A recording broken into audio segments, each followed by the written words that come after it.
Dans la nuit du 23 au 24 février, nous avons donc constaté la disparition de la famille Troidec de son domicile d'Orvaux.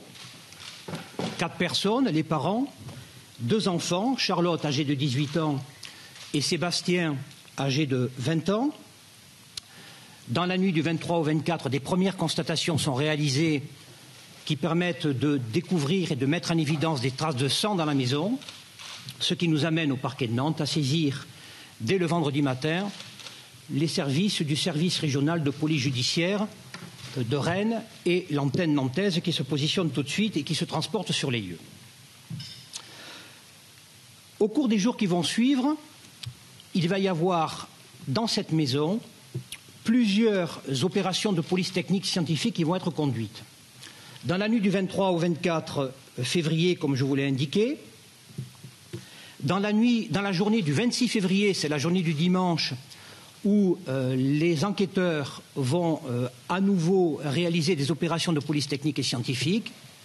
Puis ensuite, le 1er mars, après que l'instruction judiciaire a été ouverte par le parquet des chefs d'homicide volontaire, séquestration et enlèvement, en présence des 2 juges d'instruction chargés du dossier, une minutieuse et très approfondie opération de police technique et scientifique va être conduite, puisqu'elle implique notamment l'engagement de moyens spécialisés, et notamment des moyens qui sont arrivés d'Écully, dans la banlieue lyonnaise, où se situe la sous-direction de la police technique et scientifique de la direction centrale de la police judiciaire.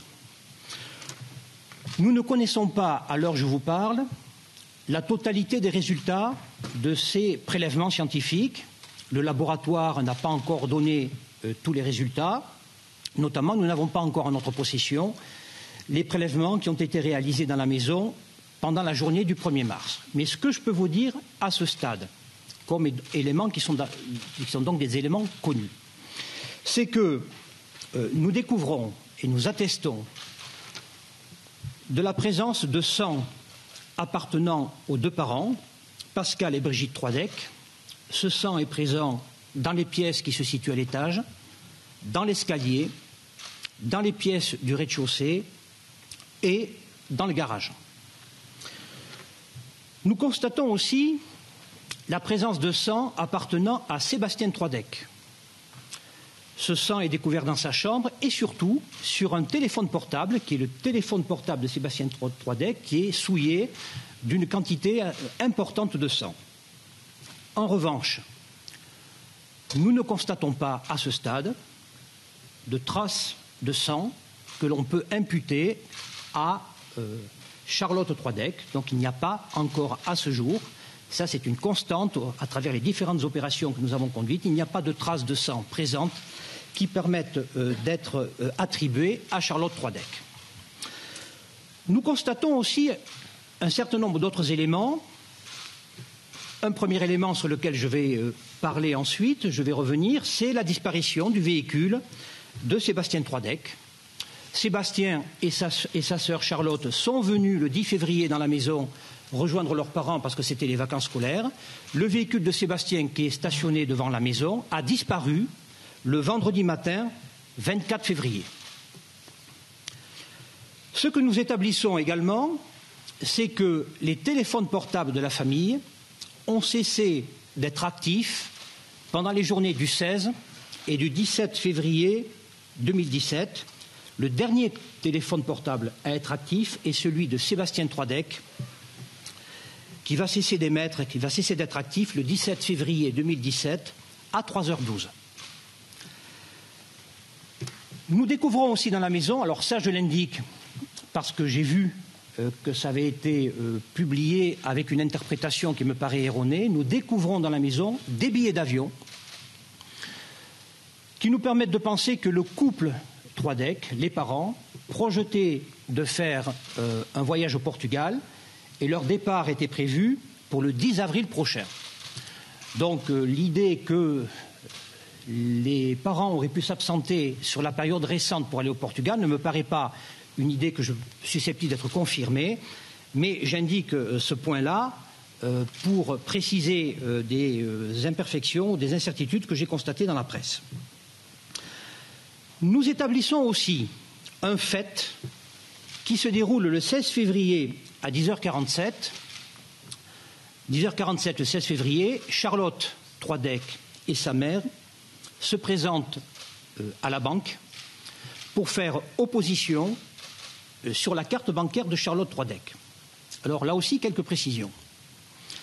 Charlotte Troidec a acheté sur Internet des crédits de jeux vidéo auprès d'un serveur américain et Charlotte s'est rendue compte que l'argent qui avait été débité sur son compte dépassait largement le prix d'achat de ces jeux vidéo qu'elle comptait offrir à son frère Sébastien.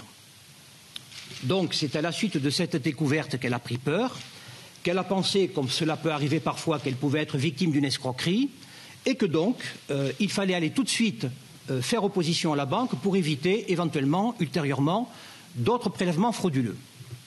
J'indique que donc l'hypothèse qui a été avancée, selon laquelle la carte bleue aurait été volée, ou que cette carte bleue aurait pu être utilisée par Sébastien à l'insu de sa sœur pour faire des achats de jeux vidéo sur Internet, ce sont des hypothèses qui ne peuvent pas être confirmées aujourd'hui.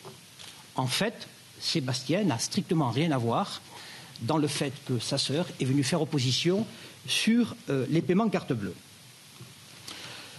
Des éléments sont survenus sur la période récente, au cours des 48 dernières heures, avec tout d'abord la découverte, le 1er mars au matin, du pantalon, un pantalon de jean gris, dans lequel nous avons découvert une carte bancaire, une carte vitale et une carte de fidélité auprès de différentes enseignes commerciales attribuées à Charlotte Troidec.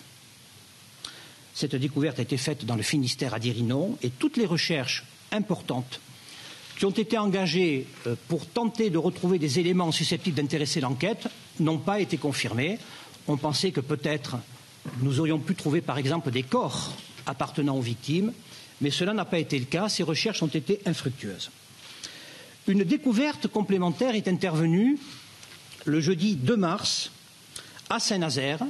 Nous avons découvert le véhicule Peugeot 308 gris appartenant à Sébastien Troidec, qui est ce véhicule qui avait disparu le 24 février au matin et qui était stationné jusqu'au 24 février au matin devant la maison du domicile familial à Orvaux. Ce véhicule, personne ne peut dire depuis combien de temps il était stationné à cet endroit. Il y a des témoignages qui nous donnent quelques repères dans le temps, mais ces témoignages sont contradictoires. Ce véhicule, il a été immédiatement extrait de la voie publique pour être remisé dans un lieu sécurisé et il a donné lieu à de très importantes investigations en matière de police technique et scientifique pour faire parler ce véhicule, comme l'on dit. Et le résultat de ces investigations, les laboratoires qui doivent nous donner le résultat de ces prélèvements, sont des résultats que nous n'avons pas encore en notre possession. Nous les aurons dans les jours prochains, mais c'est un très long travail, méticuleux et complexe, qui va prendre plusieurs jours. Enfin, dernier élément qui est survenu dans cette affaire, c'était donc le jeudi 2 en fin d'après-midi, c'est la découverte à 500 mètres de l'endroit où se trouvait le pantalon de Charlotte Troidec, la découverte de 2 livres de jeunesse, dont un supportait une étiquette portant l'identité de Pascal Troidec en classe de 4e. Voilà à ce stade, si vous voulez, de l'enquête au moment où je vous parle, voilà les éléments objectifs qui sont aujourd'hui en possession des enquêteurs et qui sont des éléments incontestables. S'agissant du véhicule qui a été donc trouvé, ce fameux véhicule appartenant à Sébastien et dont nous attendons les résultats. Ce véhicule m'amène à vous faire quelques remarques. La première, c'est que, effectivement, comme cela a été indiqué, le tapis de sol du véhicule a disparu. Mais, il faut être précis, un examen visuel de ce véhicule, un examen sommaire de ce véhicule ne permet pas, à ce stade, d'établir avec une certitude absolue qu'il y a une présence de sang dans la voiture. C'est donc les prélèvements qui ont été réalisés et qui vont donner lieu à une analyse en laboratoire qui nous donneront dans quelques jours la certitude qu'il y a ou non du sang et, si possible, à quelle personne ce sang peut être attribué.